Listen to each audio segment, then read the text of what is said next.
So it's been a while since I've done Pokepasta, hasn't it? Really that long? Well, anyway, with other pastas like Pokemon Creepy Black, Buried Alive, and Lavender Town Mysteries, Missing Frequencies, and Lavender Town Syndrome, we now have a pasta about the beta of the original games that describes about old features that were never used in the final project.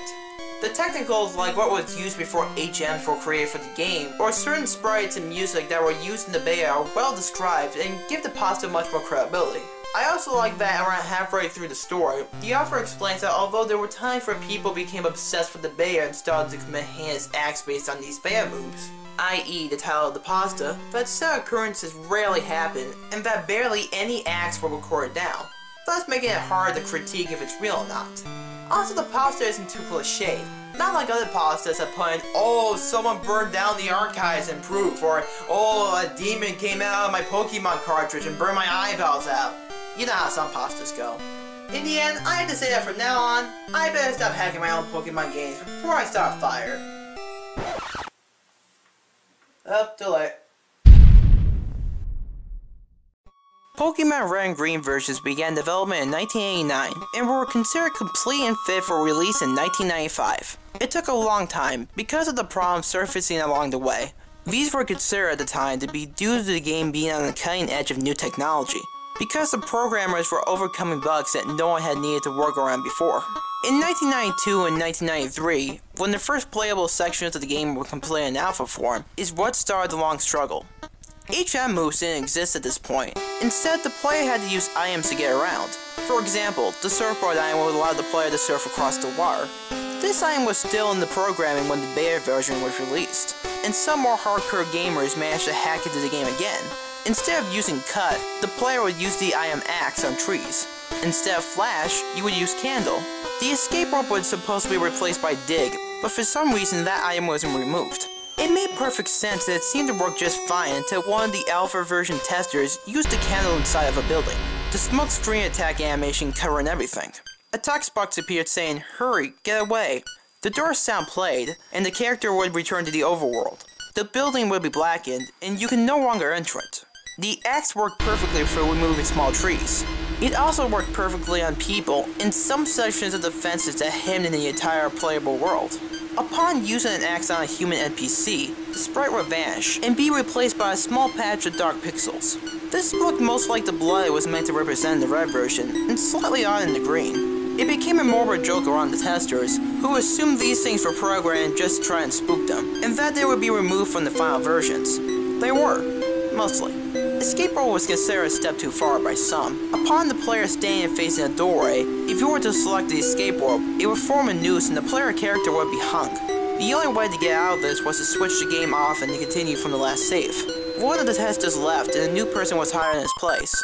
The new guy didn't appreciate the sick jokes the programmers played on the testers. The others simply laughed it off and told him not to be so touchy. He insisted, however, that these were children's games, and that the programmers shouldn't be adding these things, even if that they were temporary and meant as a joke. That was so long ago, I forgot his name. Kenta or something.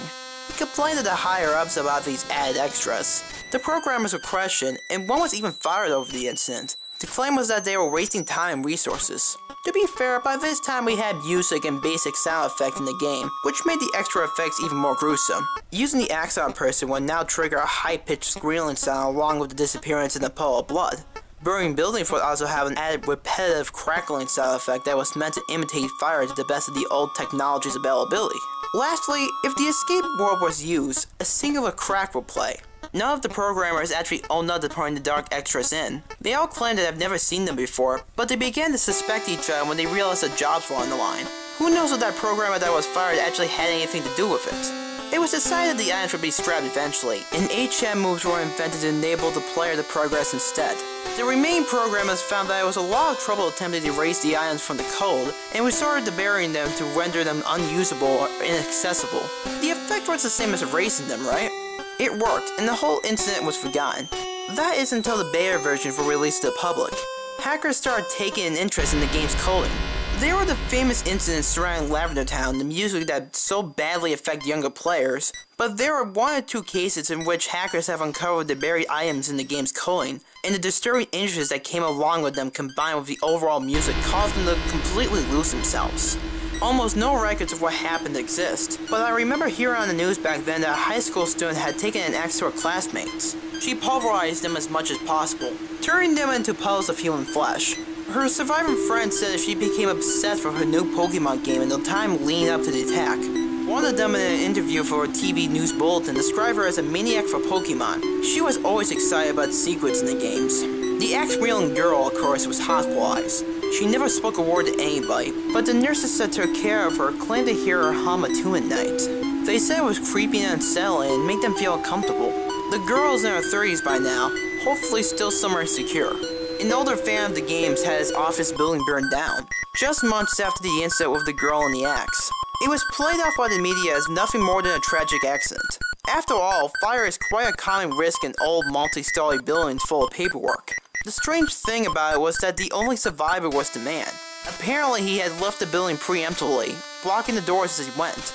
All the police managed to find was that the fire had started in a stationary cupboard, the only evidence being a pool of melted wax among the charred shelves and debris. He claimed that the tragedy shocked and horrified him, and that he had nothing to do with it. He was still on suspicion, and the police found several boxes of candles and a few hacked copies of Pokemon Red and Green in his apartment.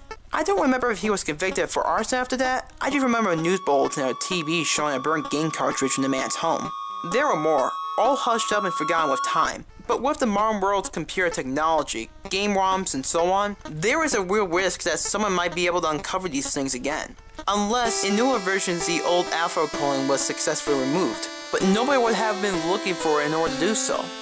Would they? The thought terrifies me. I don't think I can handle seeing these things happen again, knowing that I was part of it, that someone might find me and question me.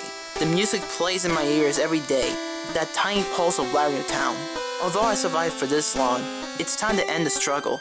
I'm writing this now as a warning to anyone who may read it. Don't go looking for buried items.